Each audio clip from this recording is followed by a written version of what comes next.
దయగలిగిన తండ్రి, మీ దయగలిగిన పాదములకు స్తుతులు స్తోత్రములు చెల్లిస్తున్నాం. గతించిన దినాలన్నీ మమ్మల్ని కాచి కాపాడి మీ అపూర్వమైన ప్రేమ చేత మీ బలీయమైన రెక్కల కింద మమ్మల్ని భద్రపరుస్తూ ఇంతవరకు మేము ఆరోగ్యంగా ఆయుష్తో భూమి మీద బ్రతికున్నాము అంటే మీ దయ తండ్రి. మరొకసారి మేమందరము మిమ్మల్ని ఆత్మతోనూ సత్యంతోనూ ఆరాధించుటకు, మీ యొక్క మాటలు వినడానికి పూనుకుంటున్నాం. తగిన జ్ఞానాన్ని మాకు ప్రసాదించండి. క్రీస్తు యేసు వారి పేరట ఈ ప్రార్థన మీకు సమర్పించి బ్రతిమిలాడి వేడుకుంటున్నాం తండ్రి, ఆమెన్. ప్రియులారా, కూడి వచ్చిన మీ అందరికీ మన ప్రభు అయిన యేసుక్రీస్తు వారి పేరట శుభములు వందనములు తెలుపుచు, మరి ఈరోజు మరొక విశేషమైన సంగతిని మనం అందరం కలిసి ఆలోచన చేద్దాం. బైబిల్ అన్నది చాలా గొప్పదండి. బైబిల్ చదివిన వారు భూలోక వీరులుగా పేరు ప్రఖ్యాతను పొందిన వారు అవుతున్నారు. ఈరోజు బైబిల్లో లేనిది ప్రపంచంలో ఎక్కడ లేదు. ఈరోజు బైబిల్లో ఉన్నది అంటే ప్రపంచంలో ఎక్కడ కూడా దొరకదు. అంటే ఈరోజు ఒక క్రైస్తవులుగా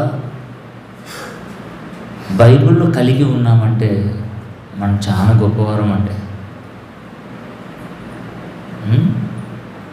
ఈ తెల్లటి పేపరు, నల్లటి అక్షరాలు, వాటి వెనుక ఉన్న పాలలాంటి మనస్సు మన తండ్రి గారిది.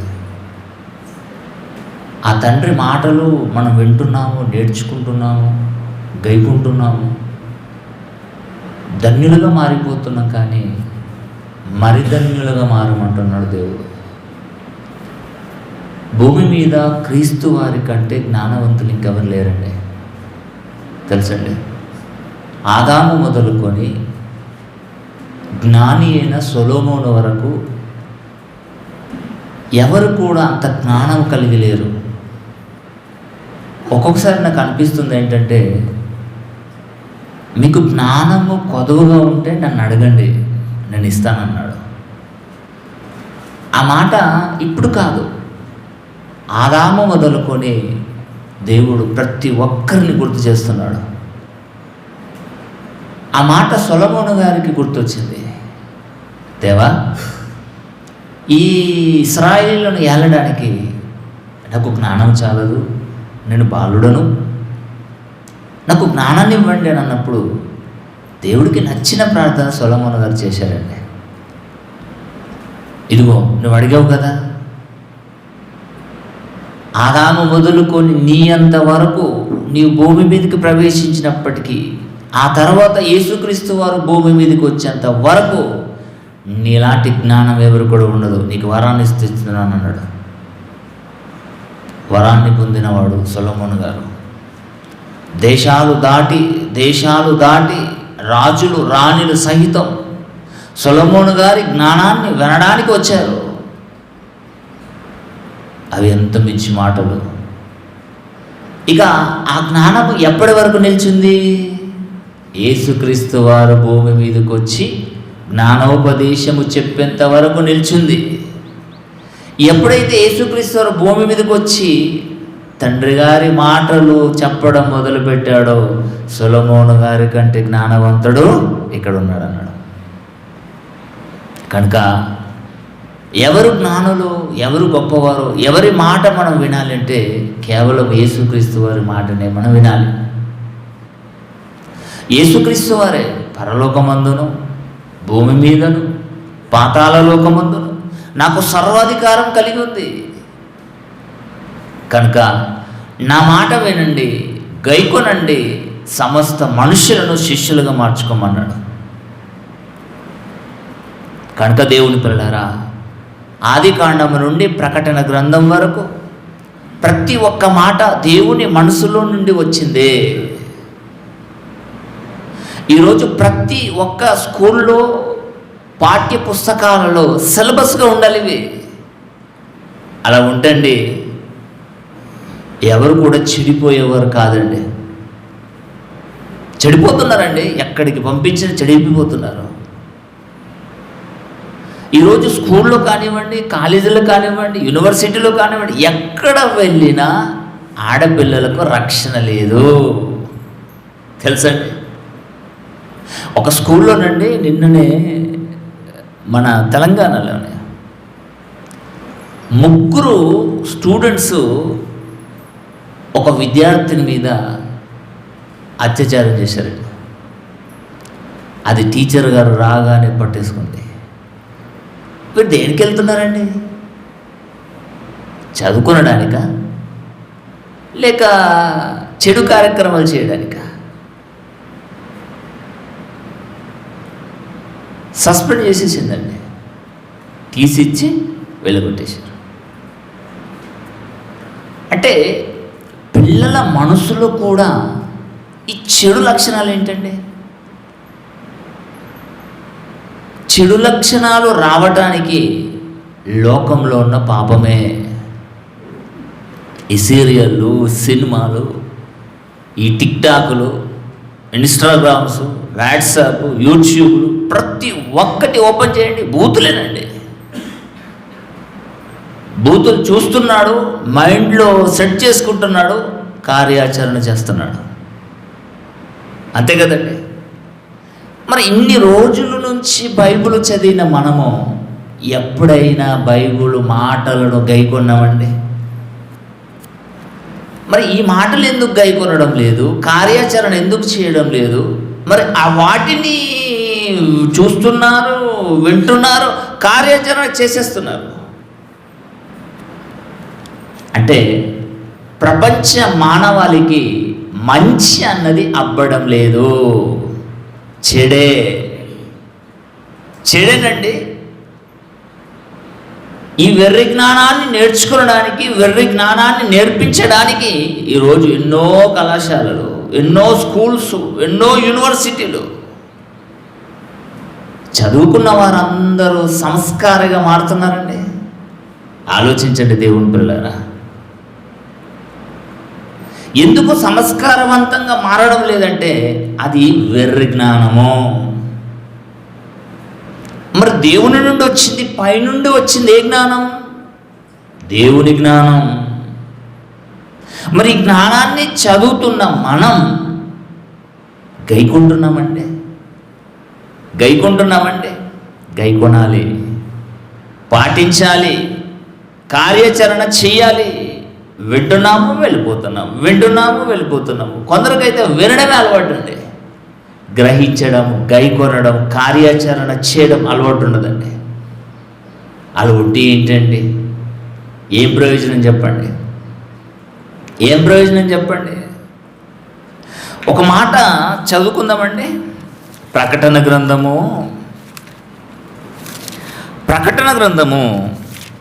1వ అధ్యాయము 3వ వచనాన్ని చదువుదామండి.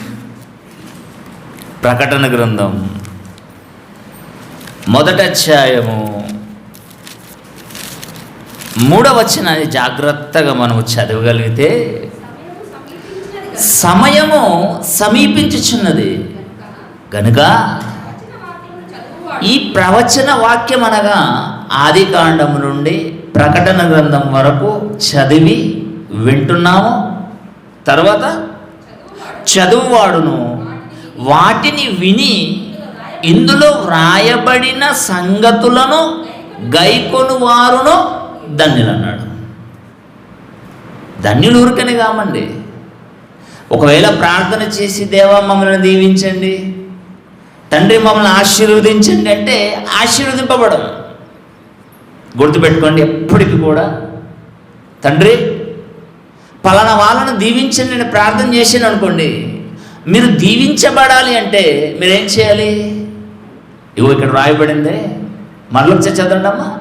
సమయము సమీపించినది కనుక ఈ ప్రవచన వాక్యములు చదువువాడును వాటిని విని ఇందులో వ్రాయబడిన సంగతులను గైకొను వారును ధన్యులు.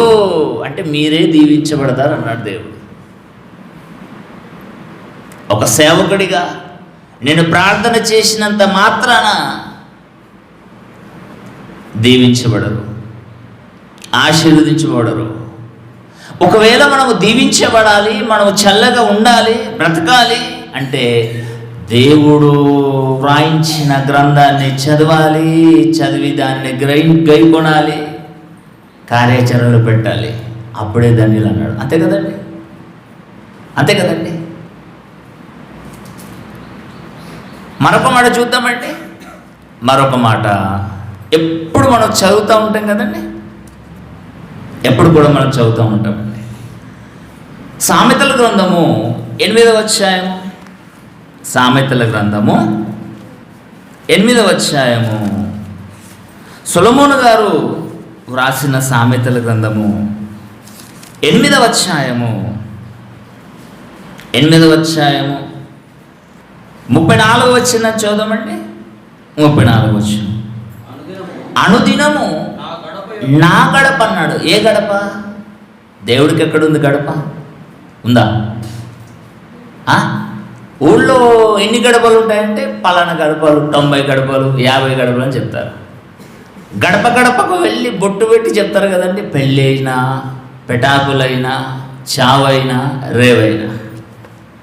మరి దేవుడు ఏమంటున్నాడంటే నాకు గడప ఉంది. ఏది గడప చెప్పండి. ఒకప్పుడు క్రీస్తు పూర్వం యెరూషలేము దేవాలయం నా సన్నిధి అన్నాడు. మరి క్రీస్తు శకం ఏదండి? సంఘం. ఏ సంఘం? కుల సంఘం అనుకుంటున్నారా? క్రీస్తు స్వరక్తమిచ్చి తన చివరి రక్తపు బొట్టు వరకు కార్చి కొనుక్కున్న సంఘమే క్రీస్తు సంఘం. నా గడప అన్నాడు. అనుదినము నా గడప యొద్ద కనిపెట్టుకొని, నా ద్వారబంధముల యొద్ద కాచుకొని, నా ఉపదేశము వినువారు ధన్యులు. అంతే కదండి. మనమేమంటాం? దేవా, మరొక వాక్యం చూపిస్తాం. నీ మందిరానికి ఒక్క రోజు వస్తే 1000 దినముల కంటే శ్రేష్టం ఉన్నావు కదా. అదే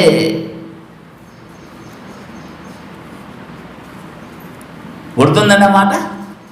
దేవా, మీ ఆవరణంలో 1 దినము గడుపుట కంటే 1000 దినాల కంటే శ్రేష్టం ఉన్నావు కదా. అదే మా పట్ల రాసుకోండి, మేము అదే కంటిన్యూ చేస్తాం. అవునా కదా? పోయిన వారం రాని వారు ఈరోజు వచ్చారండి, వచ్చిన వారు ఈరోజు వచ్చారండి, రాలేరు. ఎందుకు రాలేరండి? ఈ వారం వచ్చారు కదండి, నెక్స్ట్ వారం గైహాజరు అవుతారు. అంతా ఏం బిజీ ఉంటారండి? ఏం పని చేస్తారండి మీరందరూ? నెలకు ఎన్ని లక్షలు టర్నోవర్ చేస్తారండి? చెప్పగలుగుతారా? ఎన్ని కోట్లు టర్నోవర్ చేస్తారు చెప్పండి? రోజుకి ఎన్ని వేలు సంపాదిస్తారు చెప్పండి? దేవుడు ఏమంటున్నాడు ఏంటంటే, నాయనా, మీరు దీవించబడాలి, మీరు ఆశీర్వదింపబడాలి, మీ కుటుంబాలు చల్లగా కాపాడబడాలి, దేవదూత భద్రతలో భద్రపరచబడాలి అంటే కొన్ని మీకు నేను ఇస్తున్నాను, వాటిని పాటించండి అన్నాడు. ఎవరం పాటిస్తాం చెప్పండి? అనేక సంఘాలలో స్త్రీలు ఎక్కువ ఉంటారండి. మన సంఘంలో ఎడుకొచ్చా పురుషులు ఎక్కువ ఉంటారు. వెరీ గుడ్ అండి, మనమే గెలిచాం.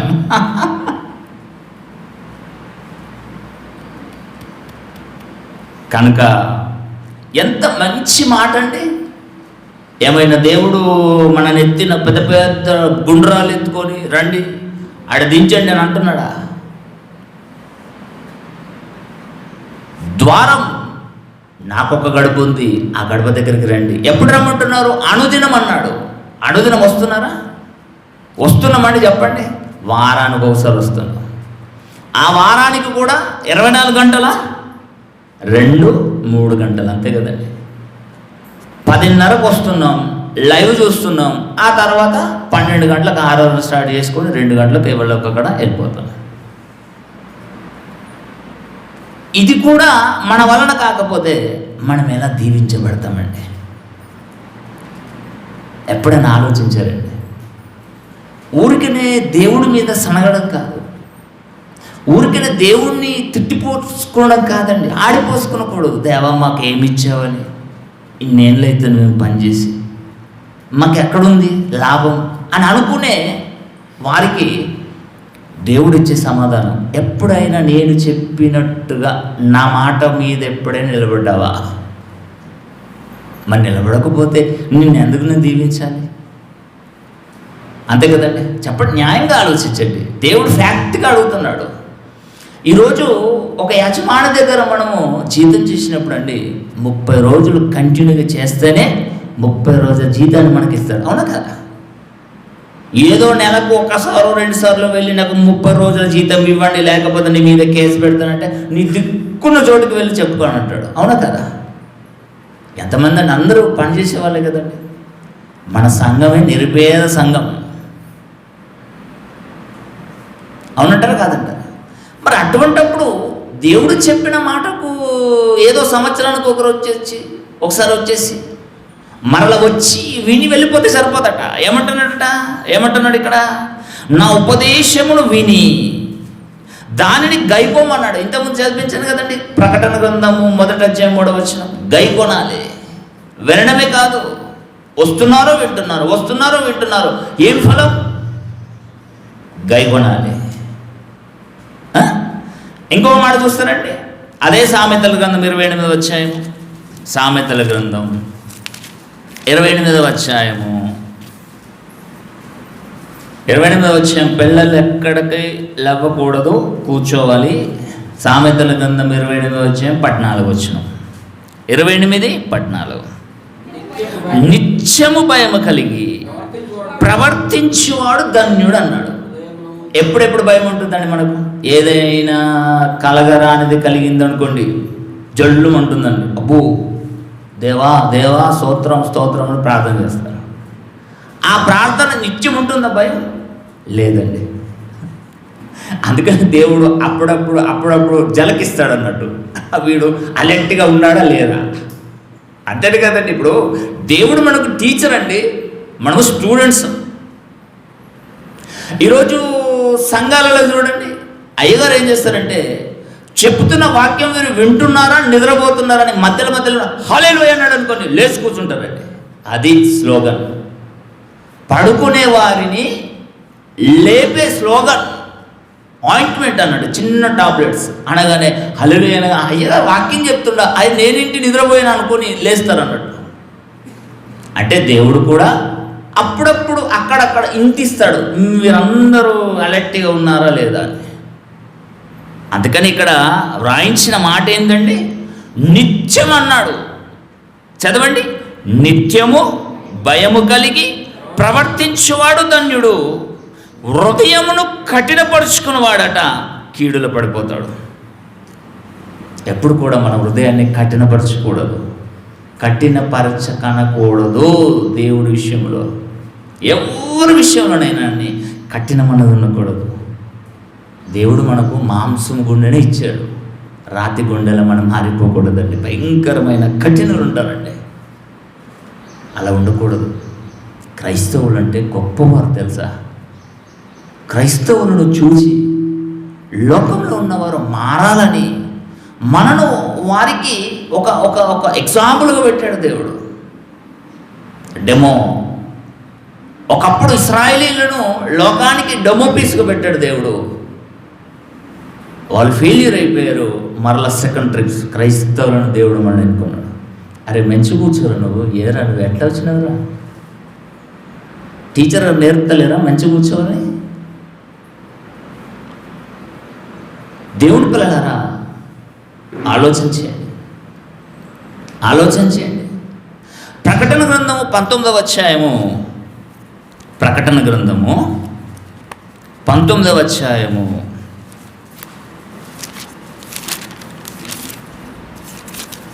9వ వచనాన్ని.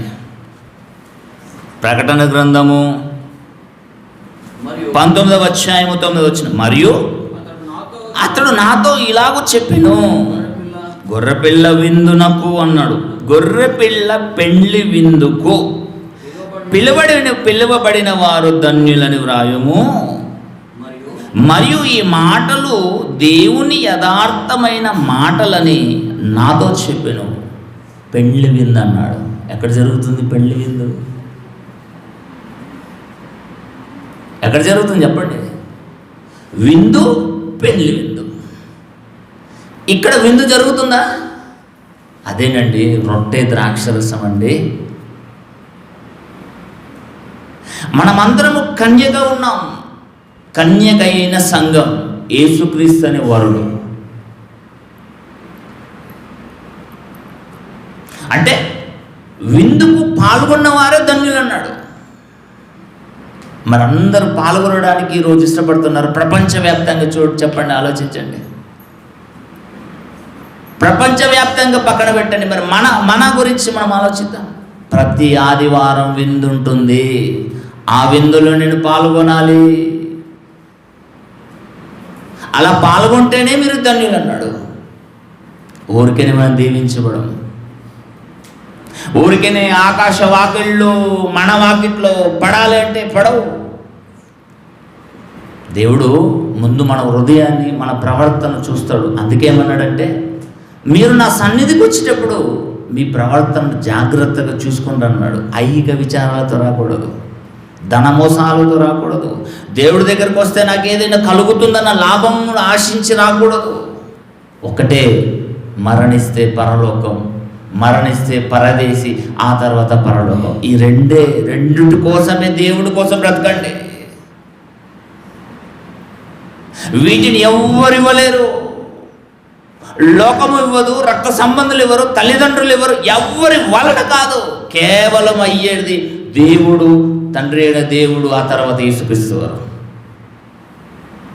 ఈ రెండిటి కోసమే ప్రయత్నం చేయండి. ఇది మనుషుల వలన కావు. కనుక పెండ్లి విందుకు గొర్రెపిల్ల, చదవండి 19వ అధ్యాయము 9వ వచనం అండి. మరియు అతడు నాతో ఇలాగూ చెప్పెను, గొర్రెపిల్ల పెండ్లి విందుకు పిలవబడిన వారు ధన్యులు. ధన్యులని వ్రాయము. దేవుడు మనల్ని ఎన్నుకున్నాడు. బాప్తిసం ద్వారా పాత జీవితాన్ని సమాధి చేసి నూతనంగా బ్రతికి ఆయన సంఘములో, ఆయన కుమారుడు సంఘంలో కూర్చుండబెట్టాడు. ఎప్పుడు విందులో పాల్గొనాలి. విందులో పాల్గొంటేనే మనం ధన్యులం. ఒక వారం విందు, ఆ తర్వాత చావు విందు, ఆ తర్వాత మరో పెండ్లి విందు, అవన్నీ కుదరవు. రెగ్యులర్ ఉండాలి. రెగ్యులర్ కంటిన్యూషన్ అన్నారు, మరణించేంత వరకు. ఇది మనము కంటిన్యూ చేస్తేనే, మరణిస్తే పరదేశి, ఆ తర్వాత పరలోకం.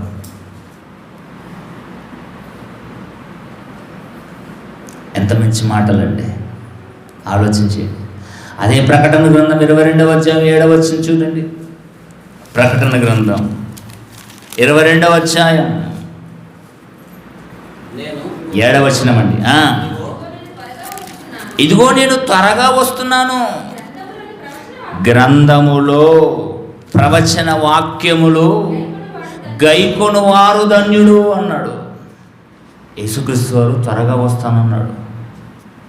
2024 సంవత్సరాలు అవుతుంది. 2024 సంవత్సరాలు అవుతుంది, ఇంకా రాలేడే. అంటే మనం గైకొనడం లేదు కాబట్టి ఆయన ఇంకా వెయిట్ చేస్తున్నాడు. అంతే కదండి. ఒకవేళ ఆయన వచ్చాడు అనుకోండి, మనం గైకొనకపోతే ఎత్తబడతామా? ఎక్కడికి? పాతాళంలో, నరకంలో త్రొక్కబడతాం. అందుకనే ఇంకా టైం ఇస్తున్నాడు. నేను త్వరగా రావడానికి సిద్ధంగా ఉన్నాను. ఇందులో ఈ గ్రంథంలోని ప్రవచన వాక్యములను గైకొన్నవాడు ధన్యుడు. ఊరికనే ధన్యత్వంలోకి వెళ్ళాలి, ఊరికనే మంచి పదార్థాలు భుజించాలి అంటే కుదరదండి, కష్టపడాలి. ఈరోజు క్రైస్తవ జీవితంలో క్రైస్తవులందరూ తెలుసుకునవలసిన మాటలు ఇవ్వండి. వింటున్నారు వింటున్నారు వింటున్నారు వింటున్నారు వింటున్నారు విడిచిపెడుతున్నారు. విడిచిపెట్టకూడదు. విన్న దానిని హృదయం అనే పలకల మీద భద్రపరుచుకొని మనము గైకొంటూ ఇతరులను గైకొనుటకు సహాయపడాలి. అంతే కదండి. యేసుక్రీస్తు వారి దగ్గర 12 మంది శిష్యులు నేర్చుకున్నారు. ఆ 12 మంది శిష్యులు ప్రపంచమంతా చేరవేశాడా లేరా? అందుకే అపోస్తుల బోధలోనే ఉండండి అని అన్నాడు. పౌలు గారు ఏమన్నాడు తెలుసండి? నేను క్రీస్తును పోలి నడుచుకున్నాను, మీరు నన్ను పోలి నడుచుకుని సరిపోతుంది అన్నాడు. అందుకనే అపోస్తుల బోధ, క్రీస్తు బోధ అక్కడ వ్రాయబడలేదండి, అపోస్తుల బోధన అన్నాడు. మరి అపోస్తుల బోధలో ప్రపంచ క్రైస్తవులు ఉంటున్నారా? నిమగ్నమై ఉంటున్నారా? లేకపోతే వేరే బోధలో ఉంటున్నారా? ఒకవేళ వేరే బోధలో ఉంటే వారు ధన్యులు కాదండి. ఎంత చెప్పినా వినరండి. అందుకని చెప్పడం మానేసుకున్నాం. మన వాళ్ళను మనం ముందు సరైన తర్వాత వాళ్ళు వింటే ఓకే, లేకపోతే వారి దురదృష్టం. కనుక దేవుని పిల్లలారా, మన పరిస్థితి ఏంటి? వింటున్నాం, బాగుంది. గూగుల్ మీట్ వింటున్నాము, ప్రతి ఆదివారం వచ్చి వింటున్నాము, నెలకొక సెమినార్ వింటున్నాము, 6 నెలలకు ఒక 3 రోజులు సెమినార్లో వింటున్నాం. కానీ వీటిని గైకుంటున్నామా? కార్యాచరణ జరుగుతుందా? మన వలన దేవునికి ఏదైనా లాభకరం ఉందా అన్నది గ్రహించాలి. ప్రతి ఒక్కరు ఆలోచించాలి. ఊరికైనా సూర్యుని ఇస్తున్నాడు, ఊరికైనా చంద్రుడు, ఊరికైనా గాలి. 24 గంటలు పడుకున్నప్పుడు కూడా ఆక్సిజన్ మన రూమ్లోకి, మన ముక్కు దగ్గరకు వస్తుందంటే ఎవరిచ్చారో చెప్పండి? దేవుడు దయ్యం కాదంటారా? మరి ఇవన్నీ ఇస్తున్న దేవుడు కొన్ని అడుగుతున్నాడంటే, నాయన మీరు ఇలా బ్రతకంటారు సరిపోతుంది. ఇవి కూడా మన వల్ల కాకపోతే నిజంగా ఎలా మనం దీవించబడతామండి? సింపుల్ కదండి. ఇవేమైనా కఠినమైన ఆజ్ఞలా? ఇశ్రాయేలుకి ఇచ్చినవి కఠినమైన ఆజ్ఞలు. క్రైస్తవులకు ఇచ్చిన ఏంటండి కఠినమైన ఆజ్ఞలా? ఏమున్నాయండి చెప్పండి. ఇక చాలామంది ఇశ్రాయేలులకు ఇచ్చిన ఆజ్ఞలలో ఏదైతే ఈజీగా ఉంటాయో అవి పాటిస్తున్నారు. కుదరదు, చట్టం మారింది. మేము క్రీస్తు పూర్వంలోనే ఉంటామండి, క్రీస్తు పూర్వంలోనే ఉండి ఇశ్రాయేలుకి ఇచ్చిన ఆజ్ఞలలో మేము బ్రతుకుతామంటే కుదరదు, చట్టం మారింది, గవర్నమెంట్ కొత్తది వచ్చింది. ఇది క్రీస్తు గవర్నమెంట్. యేసుక్రీస్తే అధికారి. యేసుక్రీస్తు ఏ ఆజ్ఞలు పాటించమంటే ఆజ్ఞలు మనం పాటించాలి. మన ఇష్టానుసారంగా బ్రతుకుతుంటే కుదరదండి. అసలు అర్థం కాలేదండి వాక్యం. నిజంగా చెప్పాలంటే మనకే అర్థం కాలేదు. అర్థం కాకపోతే నిజంగా అంటే మార్గం తప్పిన చుక్కల్లా వెళ్ళిపోతాం. దారి తెలియని ఒక ప్రయాణికులాగా తిరుగుతూ ఉంటామండి. దేవుడి పిల్లలు అలా మనం ఉండకూడదు. మనం ఒకసారి పట్టామంటే చివరి వరకు దీనిని పట్టుకొని మార్గంలో వెళ్ళాలి. మన ప్రయాణంలో ఉన్నాం ఇప్పుడు. కనుక ప్రతి ఒక్కరు జాగ్రత్తగా వాక్యాన్ని వినండి, వాక్యాన్ని గ్రహించండి, పాటించండి. మన పట్ల దేవుడు సంతోషపడాలి. తెలుసా అండి, ఈ రోజుల్లోనండి పిల్లలు ఏదైనా మంచి పనులు చేస్తే తల్లిదండ్రులు ఎంతో ఆప్యాయంగా ఫీల్ అవుతారు. అబ్బా, నా పిల్లలు నా మాట విన్నారు, అబ్బా వెరీ గుడ్ వెళ్ళను మై చిల్డ్రన్ అని ఇలా కౌలించుకొని నిజంగానే ముద్దాడతారండి. మరి దేవుడు మన పట్ల సంతోషించాలి అంటే దేవుడు చెప్పిన కొన్ని విధి విధానాలు మనం పాటిస్తే ఏమిటండి? ఇంకేం చేయగలుగుతుంది చెప్పండి దేవుడు పిల్లరా? ఏమైనా దేవుడు నాకు ఇది ఇవ్వండి అది ఇవ్వండి అని ఏమైనా దేవుడు నోరు చాచి అడుగుతున్నాడంటే, నాయన మీరు సురక్షంగా ఉండండి, మీరు క్షేమంగా ఉండండి, మీరు ఆరోగ్యంగా ఉండండి, మీరు దీవించబడండి, నా చేత మీరు దీవించబడండి అని కోరుకుంటున్నాడే తప్ప ఇంకేం కోరుకుంటలేదు కదండి. ఇవి కూడా మన వలన కాకపోతే ఇంకెందుకంటే? ఆలోచించండి. వాక్యం అంత గొప్పది. వాక్యము అంత గొప్పదండి. యెషయా గ్రంథం ఒక మాట చూడండి. యెషయా గ్రంథము 40వ అధ్యాయం 8వ వచనం. యెషయా గ్రంథము 40వ అధ్యాయం 8వ వచనం అండి. గడ్డి ఎండిపోవును, దాని పువ్వు వాడిపోవును, మన దేవుని వాక్యము నిత్యము నిలుచును అన్నాడు. నిత్యము నిలుచును.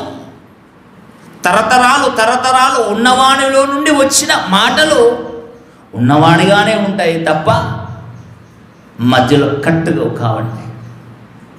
అందుకనే దేవుని వాక్యము విని దానిని గైకొనిన వారు మరి ధన్యులు అన్నాడు.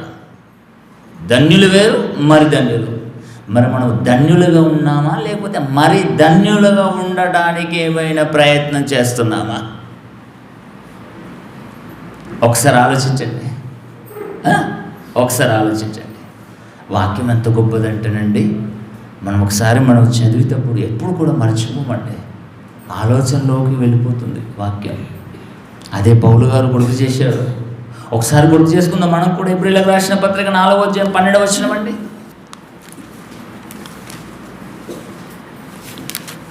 హెబ్రీయులకు రాసిన పత్రిక 4వ అధ్యాయము 12వ వచనం అండి. ఎందుకనగా దేవుని వాక్యము సజీవమై బలము గలదై రెండంచులు గల ఎటువంటి ఖడ్గము కంటెను వాడిగా ఉండి ప్రాణాత్మలను, కీళ్లను, మూలుగులను విభజించునంత మట్టుకు దూర్చు హృదయములోక తలంపులలో ఆలోచనలను పరిశీలించును, శోధిస్తుంది వాక్యం. వాక్యాన్ని మనము కాపాడుకుంటే వాక్యమే మనల్ని కాపాడుతుంది. వేరే దుష్టాలోచనలు మన హృదయంలోకి రావండి. అదండి వాక్యం గొప్పతనం. సినిమాలు చూస్తారు కదండి, సినిమాలు చూసి పడుకున్నప్పుడు కల్లరిస్తారండి. వాడు చైన్తో ఫైట్ చేస్తే వీడు కూడా హూ హూ హూ అంటాడు మధ్యలో రాత్రులు లేచి. ఎందుకు? సినిమా చూశాడు. ఈయన వల్ల మొత్తం తిరుగుతుంది మైండ్లో. అదే వాక్యాన్ని చదువుకుని విన్నాం అనుకోండి, ఏమవుతుంది? వాక్యం తిరుగుతుంది. అందుకే ఇశ్రాయేలీయులకు దేవుడు ఊరికినే చెప్పలేడండి, మీ పిల్లలకు నడుస్తున్నప్పుడు వాక్యం బోధించకుంటాయి, వాడు పడుకున్నప్పుడు వాక్యం బోధించండి, వాడు కూర్చున్నప్పుడు వాక్యం బోధించండి. మీరు చదవండి, నిల్చున్నప్పుడు, కూర్చున్నప్పుడు, పడుకున్నప్పుడు, లేచినప్పుడు, మార్గంలో నడిచేటప్పుడు ఎప్పుడు కూడా వాక్యం వాక్యం వాక్యం వాక్యం వాక్యం అని దేవుడు చెప్తే మనమేం నేర్పిస్తున్నాం పిల్లలకు? చదువు చదువు చదువు చదువు చదువు ఆడు చదివి పిచ్చోడైపోయాడు పర్వాలేదు, కానీ వీడు మాత్రం చదవాలి. ఈరోజండి సండే స్కూల్కి ఎంతమంది వచ్చారండి? చాలామంది రాలేరండి. ఇంత బుడ్డోనైనా నర్సరీకి బ్యాగ్ వేసి కొట్టి కొట్టి ఈడ్చుకొని పోతుందండి తల్లి. ఎక్కడికి? స్కూల్కు. మరి ఈరోజు సండేకు ఒక్క స్కూలు, అదే సండే స్కూల్ అని పేరు పెట్టారు మహానుభావులు ఎవరో కానీ. సండే స్కూలు, మరి అది డైలీ స్కూలు. సోమవారం స్కూలే, మంగళవారం స్కూలే, వెడ్నెస్డే స్కూలే, థర్స్డే స్కూలే, ఫ్రైడే స్కూలే, సాటర్డే స్కూలే. ఇది సండే స్కూల్. మరి ఈ ఒక్క స్కూల్కైనా పిల్లల్ని పంపిస్తారండి? దున్నపోతుల వాళ్ళే రారు, వాళ్ళని పంపిస్తే పిల్లల్ని పంపిస్తారండి? అది వీరు దీవించబడతారండి? చెప్పండి, నిజంగా చెప్పండి. దేవుడే మాట్లాడుతున్నాడండి. వీరింట్లో శాంతి సమాధానాలతో ఉంటారండి? ఎప్పుడూ చిక్కులే ఉంటాయి, ఎప్పుడు అనారోగ్యాలే ఉంటాయి, ఎప్పుడు చిల్లిబడ్డ సంచిలో ఎప్పుడు కాడుతోనే నువ్వు సంపాదించలో వేస్తూ ఉంటావు. చిల్లిబడ్డ సంచి ఎన్ని నింపినా నిండుతుందని చెప్పండి. కారే కుండలో నీళ్ళు నింపుతారా? మరి అంతే ఉంటుంది. ధన్యతట్టి ఏ టు జెడ్ వస్తుంది. ఎంతమంది లేరండి? ఎంతమంది రాలండి పిల్లలు? ఈరోజు 10:30కి అది సండే స్కూల్ అని చెప్తే 11:30కు వస్తారు. అంత అయిపోయింది ఆమె అన్నప్పుడు వస్తున్నారు. ఎందుకు లేటు? స్కూల్కి వెళ్ళాలంటే పిల్లలు 6 గంటలకు లేపుతారు కదండి. మరి సండే స్కూల్ ఇలా సండే కదా 2 గంటలు ఎక్కువ పడుకోరు. నువ్వు సండే స్కూల్ పోయినప్పుడు లేదు. మీ పిల్లలకు సండే స్కూల్లో జ్ఞానాన్ని మీరు నేర్పిస్తే వీడు నిత్యము జీవించే జ్ఞానాన్ని నేర్చుకుంటుండు. అదేంటండి? లోక విద్య. కోటి విద్యలట, ఈ జానుడు కూటి కొరకట. మరి ఈ కూటి కొరకు నేర్చుకున్న విద్యలు కలకాలం నిలుతుందా? ఎప్పుడైతే మనం చచ్చిపోతామో మనతో పాటు పుస్తకాలను కూడా కాల్చేస్తారని తెలుసు. నీవే లేవు, నీవు చదువుకున్న బుక్ ఎందుకు, నువ్వు రాసిన పలకెందుకు, నీతో పాటు ఇవన్నీ తీసుకుని వెళ్ళానంటారు. మనం పండే మంచాన్ని మనతోనే పంపిస్తారు, మన కూర్చునే కుర్చీని మనతోనే పంపిస్తారు, ఇంకా దుప్పట్లు అవన్నీ అండి. ఎందుకు? నీవే లేవు, అవి మాకెందుకు, పందికి లేక ఎక్కడ దాయమంటారు, పంపించేస్తారు. దీనికోసమేనా మానవ జీవితం భూమి మీద? దీనికోసమేనా లోకం కోసం బ్రతుకుతున్నారు? తరతరాలు మరణము లేని జీవితం అండి మనది. మరణము లేని జీవితం మనది. ఈ వాక్యాన్ని మనము చదివి ఆలోచన చేస్తే హృదయ తలంపులోకి వెళ్ళిపోతుంది. ఏ చెడు చెత్త చెదారం అన్నది మరలా చేసుకోదు. వాక్యమే జీవి మొత్తం ఫుల్ అయిపోయింది అనుకోండి, ఇక చెత్త చెదారము మనం ఎక్కిస్తుందండి. ఇప్పుడు చూడండి, ఫోన్లు ఫుల్ అయిపోయింది అనుకోండి, చూడండి ఏమైపోతుంది, నో స్పేస్ అని అనిపిస్తుంది. అంటే మన హృదయంలో కూడా వాక్యాన్నే మొత్తం ఫీడ్ చేసామనుకోండి, ఇక సినిమాలు చూసినా కానీ విడిచిపెడతాం తప్ప ఇందులో గ్రహించలేము. ఎందుకంటే ఇది ఫుల్ అయిపోయింది. దేనికి? దేవుని మాటలతోటే ఫుల్ అయిపోయింది. కాబట్టి మళ్ళీ సినిమాలు, సీరియల్, ఏ డైలాగ్ అయినా ఇందులోకి రాదు, మర్చిపోతాం. ఇక మనదేంటంటే అంతా ఫీడ్ చేసేసుకున్నాం. మన లోక జ్ఞానం అంతా, లోక విద్యను, చెడుతనం మొత్తం ఫీడ్ అయిపోయింది. ఇక బైబుల్ వింటే ఎక్కడ ఉంది space? No space, not allowed అంటుంది. నువ్వు విన్నా కానీ ఇందులోకి నువ్వు విడిచిపెట్టడమే తప్ప ఇందులోకి దూరడం వీలు కాదు. ఎందుకంటే నేను ఫుల్ అయ్యి ఉన్నాను, నేను అలసిపోయాను, సారీ అని అంటుంది. దేనికి అలసిపోయావు? లోక విద్య, లోక నటన, అంతే కదండి. అలా అయితే దేవుని పిల్లలారా, నిజంగా క్రైస్తవుడిగా దేవుడు మనకు ఎంతో పెద్ద నామకరణం చేశాడండి. క్రైస్తవుడు అంటే గొప్పవాడండి. క్రైస్తవులు అంటే అయ్యో తక్కువ జాతికి చెందినవారు, అటరాని వారు అని అనుకోకండి. ఈ చెత్త సన్నాసులు అంటున్నారు, వీరికి ఏం తెలుసండి? దేవుడు మనను యాజకులు, పూజారులు, పరిశుద్ధ జనం, క్రీస్తు రక్తంలో కడిగినబడిన వారు, మీరు క్రైస్తవులు గొప్పవారు అన్నాడు. కనుక దేవుని పిల్లలారా, చాలా జాగ్రత్తగా మన ఆత్మీయ జీవితాన్ని కాపాడుకోవాలి. మరొక మంచి మాట చూద్దామండి. సామెతల గ్రంథము 3వ అధ్యాయము 11వ వచనం చూద్దామండి. సామెతల గ్రంథము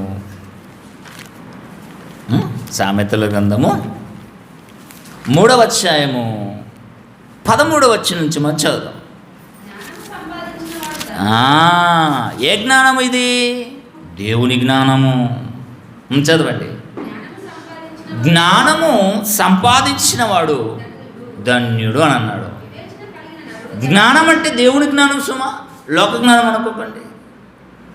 ఆదికాండం నుండి ప్రకటన గ్రంథం వరకు 66 పుస్తకాల జ్ఞానాన్ని సంపాదించిన వాడే ధన్యుడు అన్నాడు. ఆ తర్వాత వివేచన కలిగిన వాడు, కలిగిన నరుడు, నారి ధన్యులు. వివేచన, దేవుని జ్ఞానం, దేవుని మాటలు, దేవుని వాక్యం, దీనికంటూ గొప్ప జ్ఞానం ఎక్కడుంది చెప్పండి? ఈరోజు నాసాకే గత్యంతరం లేక బైబిల్ నుండి కాపీ చేస్తుంది. కాపీ చేసి ఈ జ్ఞానాన్ని మాదే జ్ఞానం అని టెల్కాట్ చేసుకుంటుందండి. అర్థం చేసుకోండి. ప్రపంచంలోనట దేవుని పిల్లలారా, ఇది సైంటిఫిక్ రియాలిటీ వార్త అండి. భూచక్రం, భూభ్రమణం కానివ్వండి, కాలచక్రం, విశ్వచక్రము స్టార్ట్ అయిన రోజు నుండి వాళ్ళు లెక్కలు వేసుకున్నప్పటికీ ఒక్కరోజు తక్కువ వచ్చిందండి. 24 గంటలు కాలచక్రం, కాలమానం ఆగిపోయింది. ఎన్ని కోట్ల దినాలు, లక్ష దినాలు, వేల దినాలు, వందల దినాలు, పదుల దినాలు, ఈ దినాలలో ఒక్క దినము మైనస్ అయింది. ఎక్కడ పోయిందా ఒక దినం? ఎక్కడ పోయింది ఒక దినం? కాలచక్రం ఎందుకు ఆగిపోయింది, ఎప్పుడు ఆగిపోయింది, ఎవరి వలన ఆగిపోయిందని వెంట్రుకలు వీక్కున్నారండి. ఎక్కడ దొరకలేదు, ఎక్కడ దొరకలేదు. ఆ నాసాలో ఉన్న ఒక సైంటిస్టు బైబిల్ చదివేవాడట. బైబిల్ చదివినప్పుడు, యెహోషువ గ్రంథాన్ని ఆయన చదివినప్పుడు, ఇశ్రాయేలీయులు అమోరీయులతో యుద్ధం చేసేటప్పుడు దేవుడు వారి నిమిత్తము చంద్రుణ్ణి, సూర్యుణ్ణి 24 గంటల వరకు ఆపాడు. భలే భలే భలే భలే భలే దొరికింది అని చంకలు చరుచుకొని బైబిల్ గొప్పది అని ప్రకటించారండి. బైబిల్ను కాలమరుగు చేసేసారండి. మరుగుపరచబడుతుంది బైబిల్ జ్ఞానం. మనుషుల జ్ఞానమే వెలుగులోకి వచ్చింది. ఈరోజు సైంటిస్టులు, శాస్త్రవేత్తలు, గొప్పవారు అని చెప్పుకున్న వారికి కూడా బైబిలే గైడ్, వాళ్ళకు గైడ్లైన్స్. నేను ఒక న్యూస్ వచ్చిందండి. భారతదేశము ఇస్రో చీప్, శోభనాథన్ అని కేరళకు చెందిన వ్యక్తి అండి, చీప్ అండి, ఎలియన్స్ ఉన్నాయండి అంటున్నాడు. ఎలియన్స్ అట, గ్రహాంతర జీవులు మన భూమి మీదకి వస్తూ పోతున్నాయట. అంటే ఒక శాస్త్రవేత్త తప్పుడు వార్తను ప్రపంచానికి చెప్పేసరికి ప్రపంచం నమ్మిపోతుందండి. తప్పుడు వార్తని మనం ఎలా అంటాం? బైబిల్ను బట్టి అది తప్పుడు సమాచారమే.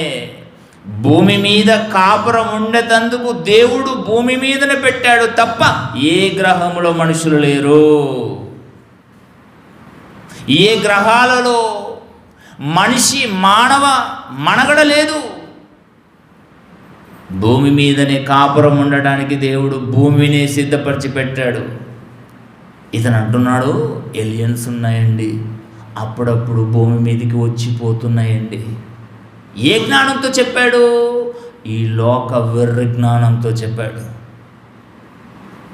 మరి బైబిల్ లోక శాస్త్రవేత్తగా తప్పుడు సమాచారం ప్రపంచానికి తెలియజేశాడు. మరి బైబిల్ శాస్త్రవేత్తగా మనం ఏం చెప్పాలి? ఏలియన్స్ లేవు, భూమి మీద మానవులు తప్ప ఏ రోదసిలో కానీ ఏ గ్రహాలలోన కానీ మానవ మనుగడ లేదు. అదండి బైబిల్ శాస్త్రవేత్తలంటే. మీ పిల్లలను బైబిల్ శాస్త్రవేత్తలుగా చెయ్యాలి అంటే బైబిల్ చదివించండి. వద్దండి అలా అంటే ఎలా అండి చెప్పండి?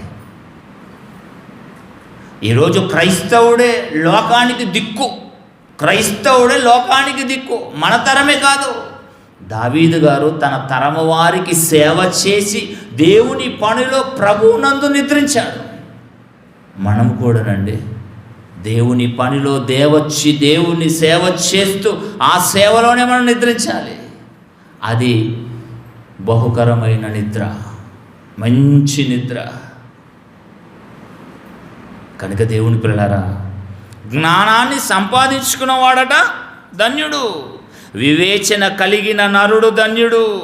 వెండి సంపాదించుకున్న కంటే జ్ఞానము సంపాదించుకునటం మేలన్నాడు.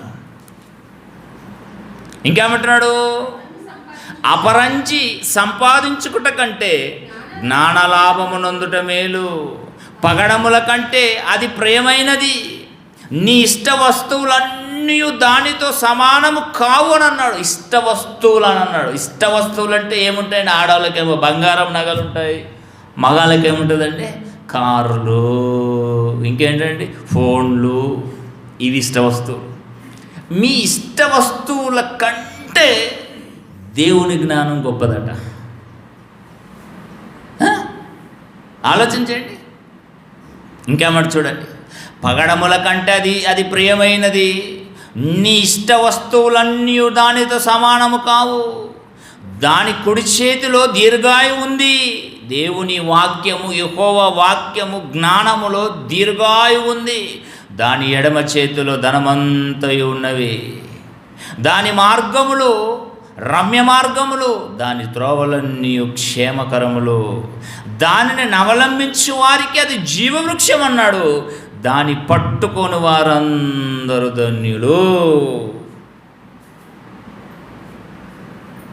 ఎంత మంచి మాటలండి బైబిల్లో వ్రాయించాడు దేవుడు. మరి ఈ జ్ఞానాన్ని నేర్చుకోవడానికి ఎవరైనా త్వరపడుతున్నారా? నేర్చుకున్న తర్వాత దాన్ని అవలంబిస్తున్నారా? వింటున్నామండి, అయిపోయిందండి మా పని అనుకుంటున్నారా? నో, అవలంబించాలి. దానిని భూమి మీద నెరవేర్చాలి, గైకొనాలి. అప్పుడే మరి ధన్యులుగా మారిపోతాం మనం. ధన్యతలో నుండి మరి ధన్యతలోకి వెళ్ళిపోవాలి. ఈరోజు పిల్లలు చూడండి, నర్సరీ నుండి ఏంటండి ఎల్కేజీ తర్వాత యూకేజీ తర్వాత ఫస్ట్, సెకండ్, థర్డ్, ఫోర్త్, ఇలా స్టెప్స్ ఎక్కుంటే వెళ్ళుతారా లేరా? 10th వరకు, హై క్లాస్ వరకు వెళ్ళిపోతారు, హై స్కూల్ వరకు. ఆ తర్వాత కాలేజ్ అంటాడు, ఆ తర్వాత ఏంటండి యూనివర్సిటీలు అంటాడు. మరి దేవుని జ్ఞానములో అంచెలంచెలు ఎదగాలి నేను, నా పిల్లలని ఎవరికైనా తాపత్రయం ఉందా? లేకపోతే మీరు ధన్యులు కారండి, మీరు దీవించబడరండి. మీ కుటుంబాలు ఎప్పుడు అల్లకాళ్ళలుగానే ఉంటాయండి. చస్తే నరకమే. ఇంతకంటే గొప్ప మాట లేదు కదండి, ఉందండి? చస్తే నరకమే. కనుక దేవుని పిల్లరా, ఆలోచన చెయ్యండి. యోహాను సువార్త 8వ అధ్యాయం 5వ వచనం అండి. యోహాను సువార్త 8వ అధ్యాయము 5వ వచనం. అట్టివారిని యోహాను సువార్త 8వ అధ్యాయం అండి 51వ వచనం అండి. 8వ అధ్యాయము 51వ వచనము. ఒకడు నా మాటను గైకొనని ఎడల వాడెన్నడూ మరణం నొందడు అన్నాడు. శరీరానికి మరణం, మన్నైనది మట్టిలోకి వెళ్ళిపోతుంది, కానీ ఆత్మకు మరణం లేదు. చదవండి. యోహాను సువార్త 8వ అధ్యాయము 51వ వచనము.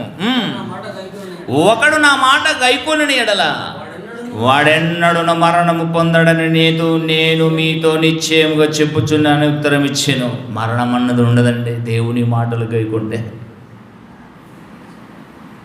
తెలుసండి. ఇక దీనికంటే గొప్ప ధన్యత ఇంకేది లేదండి భూమి మీద. అందుకే ఇందాక చదివించాను కానీ వెండి, బంగారము, అపరంచి, వీటన్నిటికంటే గొప్పదే దేవుని వాక్యం. ఈ దేవుని వాక్యాన్ని విని గైకొంటే ఎప్పటికీ మరణం అన్నది మనకుండదు. శరీరం మట్టి నుండి వచ్చింది, మట్టిలోకి వెళ్ళిపోతుంది. ఆత్మ ఉన్నవాణిలో నుండి వచ్చింది కనుక తిరిగి మరల ఉన్నవాడి దగ్గరికి వెళ్ళాలి. అంటే కొంతకాలము నెమ్మది పొందే స్థలం, అదే పారడైస్ అన్నాడు. వీరు బహుశ్రమలలో నుండి వచ్చారు, భూమి మీద నుండి. వీళ్ళు విశ్రాంతి తీసుకుంటున్నారు ఎక్కడ? పరదేశిలో. మనము వెళ్ళి ఆదాముతో కలవాలి, అబ్రహాం గారితో కలవాలి, ఇస్సాకు గారితో, యాకోబు గారితో. ఈరోజు జాన్సన్ అన్నయ్య గారు తల్లి గర్భములో నుండి భూమి మీద ప్రవేశించిన రోజు. మన జాన్సన్ అన్నయ్య గారిని కూడా మనం కలవాలి. ఎక్కడ కలుస్తాం? ఇగో ఈ మాటను విని, దేవుని మాటలు విని, యెహోవా మాటలు విని, వాక్యాన్ని విని, దానిని గైకొని ధన్యులుగా ప్లస్ మరి ధన్యత్వంలోకి వెళ్తేనే ఆ నిత్యము జీవించే జీవితము మనకు దక్కుతుంది. ఇదే 100% సత్యం. దీనికంటే సత్యం ప్రపంచం ఇంకేం లేదండి. ఇదే బైబుల్. ఇక చివరిగా ఒక మాట చూసుకొని మనం ఊహించుకున్నాం. లూకా సువార్త 11వ అధ్యాయము 28వ వచనమండి. లూకా సువార్త 11వ అధ్యాయము 28. ఆయన యేసుక్రీస్తు అందరు తీయండి. ఇప్పటి వరకు యెహోవా ధర్మశాస్త్రాన్ని చదివి ఆనందించి దివారాత్రులు ధ్యానించిన వాడు ధన్యుడు అన్నాడు. ధన్యత. మత్తయి సువార్తలో యేసుక్రీస్తు వారు కొండ మీద ప్రసంగం చేశాడు కదండి. దుఃఖపడవారు ధన్యులు, నీతి నిమిత్తం ఆకలి దప్పులు కొన్నవారు ధన్యులు, ఆత్మ విషయమై దీనులైన వారు ధన్యులు. ధన్యులు ధన్యులు ధన్యులు ధన్యులు ధన్యులు. ఇప్పుడు ఇంకేసుక్రీస్తు వారు మరొక మాటను పరిచయం చేశాడు చూడండి. ఇంకేమంటారు చూడండి ఇక్కడ. ఆయన అవును కానీ దేవుని వాక్యము విని దానిని గైకొను వారు మరి ధన్యులు అన్నాడు. ధన్యత్వములో ఉన్న మనము మరి ధన్యత్వంలోకి వెళ్ళిపోవాలి. ఎలా వెళ్ళిపోతారట? దేవుని వాక్యము విని గైకొని ఆచరించి మరణించేంత వరకు నమ్మకంగా ఉంటే మరి ధన్యతలోకి మనం వెళ్ళిపోతాం. ఇప్పుడు మనం ధన్యులుగా ఉన్నాం అనుకోండి, ఇక మరి ధన్యతలోకి వెళ్ళాలంటే ఇక చివరి శేష జీవితం వరకు నమ్మకంగా మనం ఉండాలి.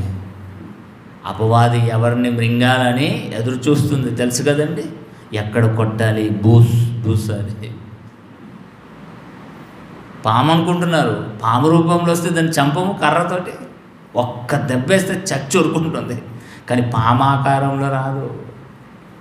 ఎవరి ఆకారంలో వస్తుంది తెలుసా అండి? ఎన్నో ఆకారాలు ఉన్నాయండి దానికి, ఎన్నో ఆకారాలు ఉన్నాయి. ఏ ఆకారంలో వచ్చి మనల్ని పడగొడుతుందో ఎవరు కూడా తెలియదు. కనుక చివరి వరకు విన్న వాక్యాన్ని అవలంబిస్తూ నెరవేరుస్తూ గైకొంటూ కార్యాచరణ చేస్తూ నమ్మకంగా బ్రతకాలి, నమ్మకంగా బ్రతికించాలి. అప్పుడే మరి ధన్యతలోకి మనం వెళ్ళిపోతాం. పాఠం పేరు తెలుసండి, దేవుని వాక్యము విని దానిని గైకొనిన వారే మరి ధన్యులు. దేవుని పిల్లలారా ఆలోచించండి. మరి ధన్యతలుగానే ఉండి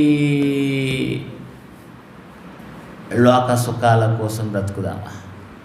మరి ధన్యతలోకి వెళ్ళాలంటే ఇంకా కఠినమైన పని, హార్డ్ వర్క్ మనం చేయాలి. ప్రతి ఒక్కరూ ధన్యతలో నుండి మరి ధన్యతలోకి వెళ్ళాలని మనస్ఫూర్తిగా నేను కోరుకుంటూ నా మాటలు ముగిస్తున్నాను. ప్రార్థన చేసుకుందాం.